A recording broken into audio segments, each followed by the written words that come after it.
연호랑과 새오녀.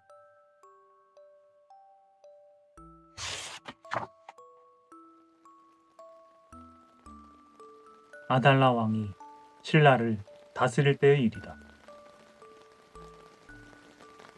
신라 땅 동쪽 바닷가에 금실이 좋은 젊은 부부가 살고 있었다. 이 부부의 이름은 연호랑과 새오녀였다. 그리 넉넉한 살림은 아니었지만 두 사람은 매우 행복하게 살고 있었다.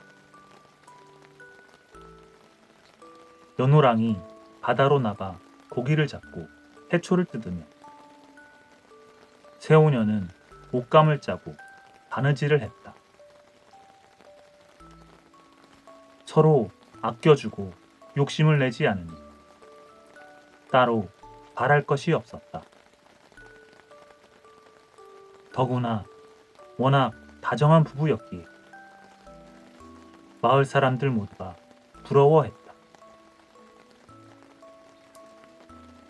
어느 날 아침이었다.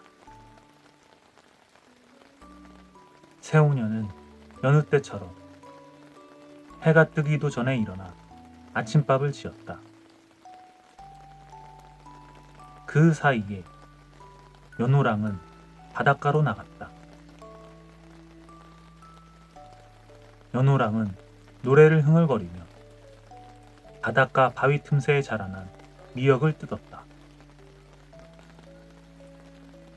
그는 이 바위에서 저 바위로 힘차게 껑충껑충 뛰어다녔다.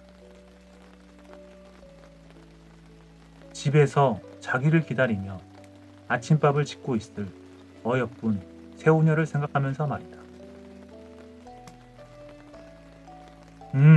미역을 많이 뜯었으니 이제 그만 돌아갈까? 연호랑은 바구니에 수북이 담긴 미역을 보며 흐뭇해했다. 그때 문득 자그마한 바위 하나가 연호랑의 눈에 띄었다. 그 바위 아래로 커다란 미역들이 잔잔한 물결에 넘실거리고 있었다. 한눈에 보아도 너무나 탐스러웠다. 옳지, 저기 있는 미역만 따가지고 가야겠구나. 이렇게 생각한 연호랑은 신발을 벗었다. 바위가 조금 멀리 떨어져 있었기 때문에 신발을 벗고 훌쩍 건너뛰는 편이 나을 것 같았다. 영차! 연호랑은 있는 힘을 다해 건너편 바위 위로 뛰었다. 그때였다. 동쪽 하늘이 붉어지는 듯 하더니 이내 빨간 해가 바다 위로 솟아올랐다. 와!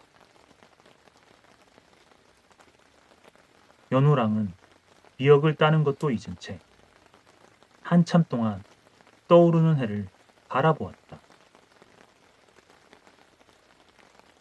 해는 끝없는 수평선 위로 모습을 드러내며 주위를 온통 붉은 빛으로 물들였다. 바닷물은 햇살을 받아 황금빛으로 반짝였다. 이윽고 해가 완전히 모습을 드러냈다. 연호랑은 너무나 눈이 부셔서 해를 바라볼 수가 없었다. 바닷물과 모래와 바위도 찬란한 햇살을 받아 그 어느 때보다 아름다웠다. 그런데 어느 순간 연호랑이 서 있던 바위가 스르르 움직이는 것이었다. 이럴 수가. 바위가 움직이다니. 연호랑은 너무 놀라 어쩔 줄을 몰랐다.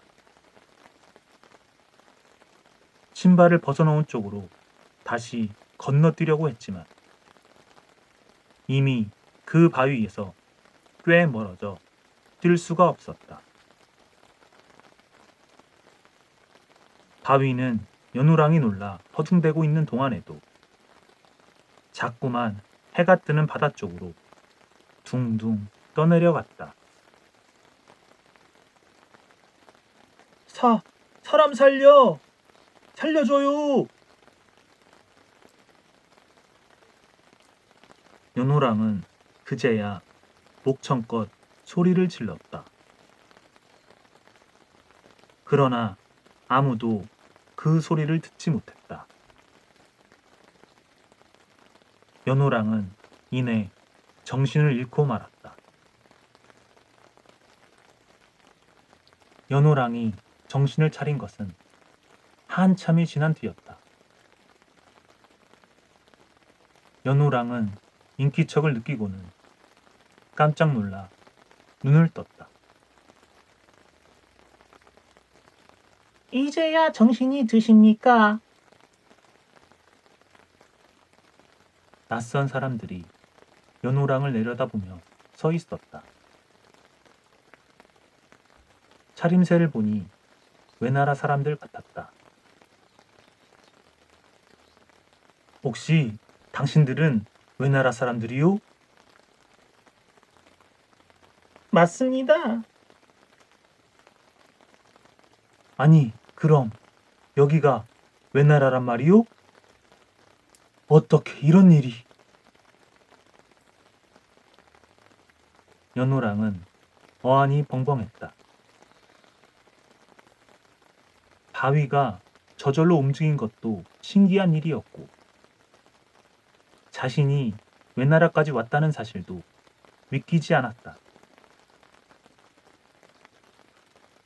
자, 저희들을 따라오시지요.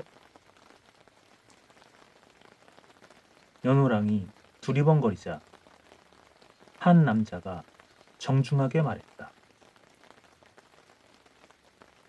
연호랑은 어쩔 수 없이 그 남자를 따라 천천히 걸음을 옮겼다.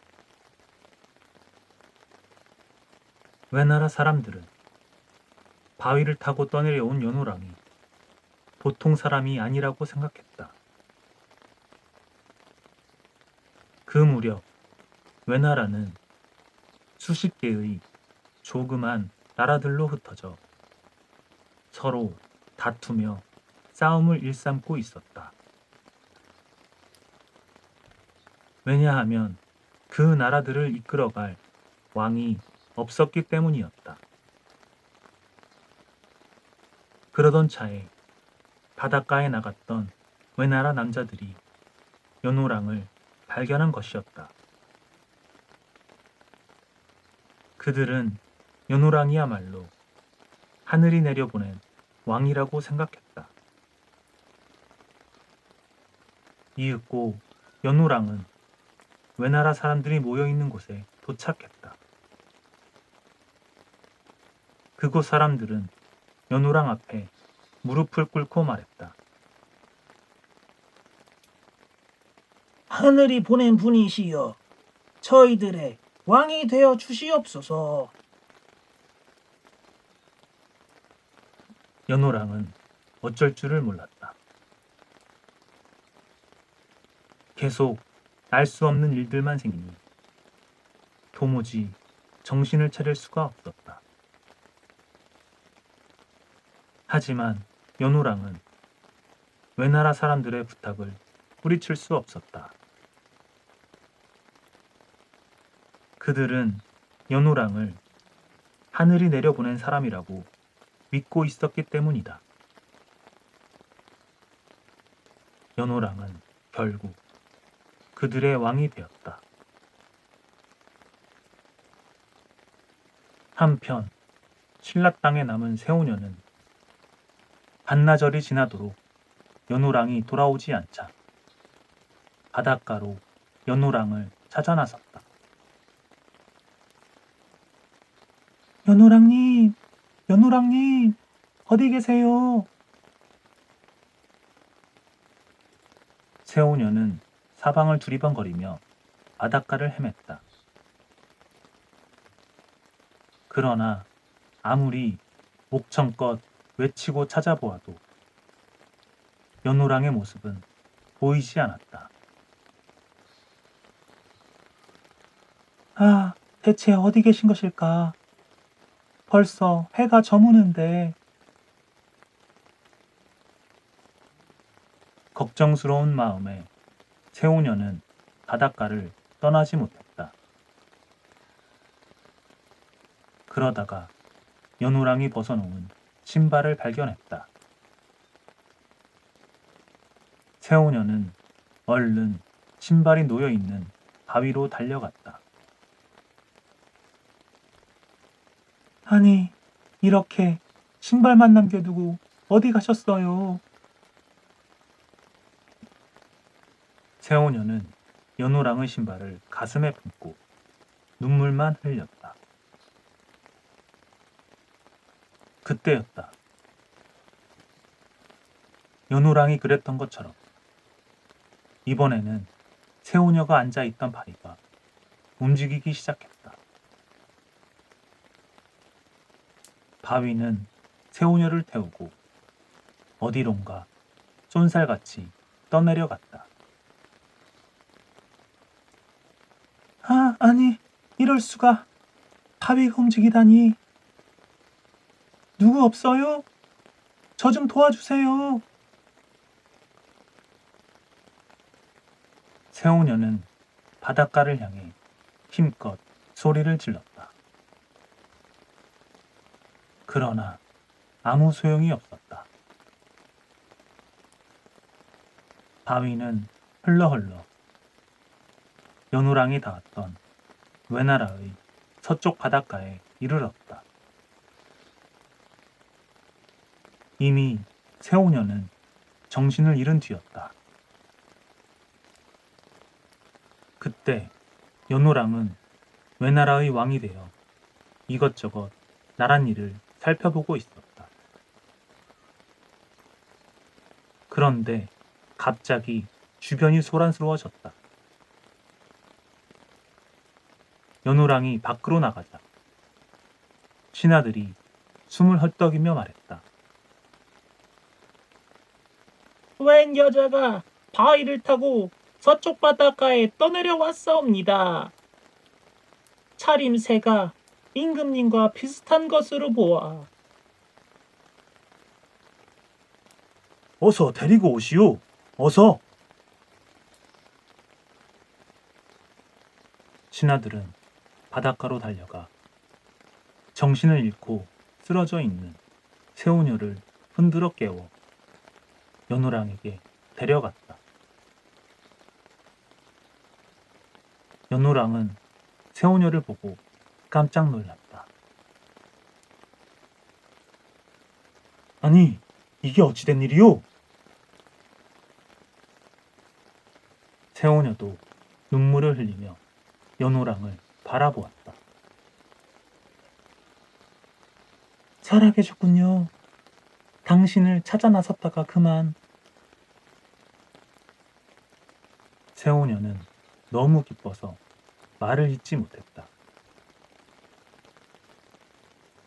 허허, 이 모든 것이 하늘의 뜻인가 보. 우리 함께 이 나라를 잘 다스려 봅시다.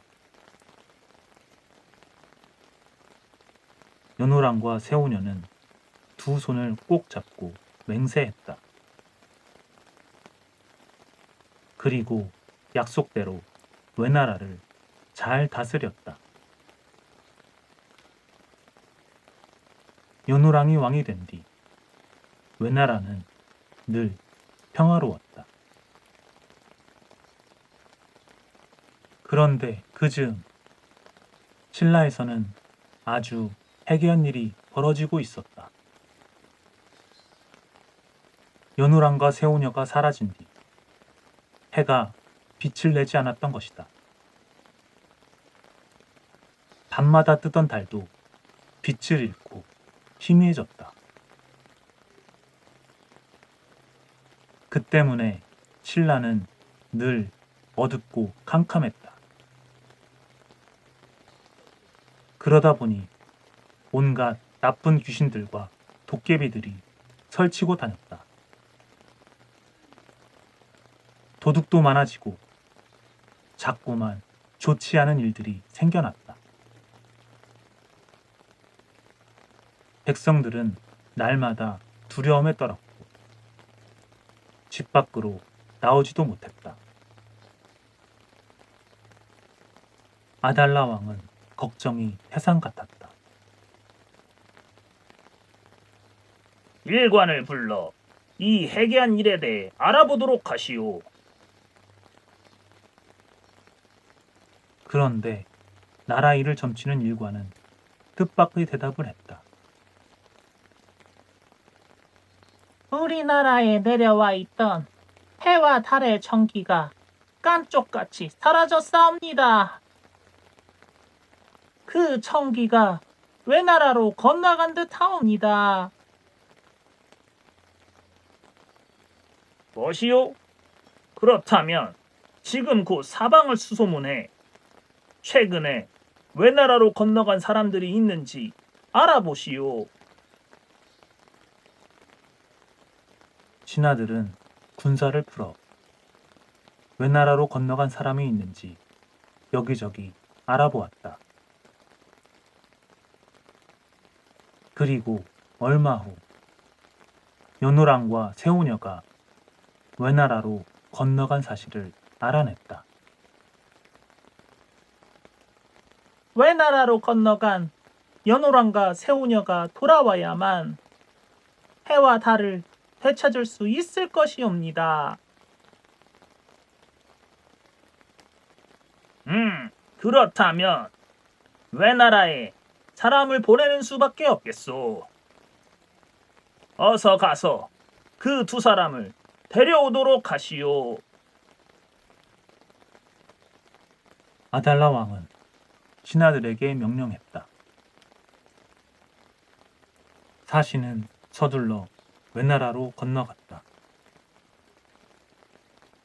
그리고 연호랑을 찾아가 말했다. 두 분이 외나라로 건너가신 뒤 신라의 해와 달이 빛을 잃었습니다. 부디 신라로 돌아와 해와 달이 다시 빛을 내도록 해주십시오. 그러나 연호랑은 점잖게 고개를 저었다. 그럴 수는 없습니다. 내가 이곳에 오게 된 것도 어찌 보면 하늘의 뜻입니다. 하늘의 뜻을 거역할 수는 없지요. 대신 왕비가 짠 비단을 드릴 테니 그것을 가져가 하늘에 제사를 올리십시오. 그러면 반드시 해와 달이 제 모습을 찾을 것입니다.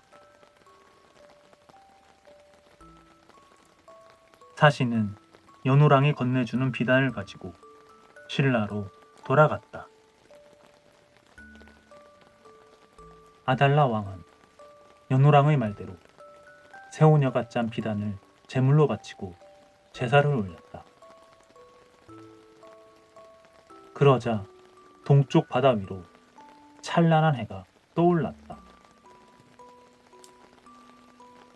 밤에는 아름다운 달이 예전처럼 환하게 빛을 냈다. 야, 해다! 해가 떴어!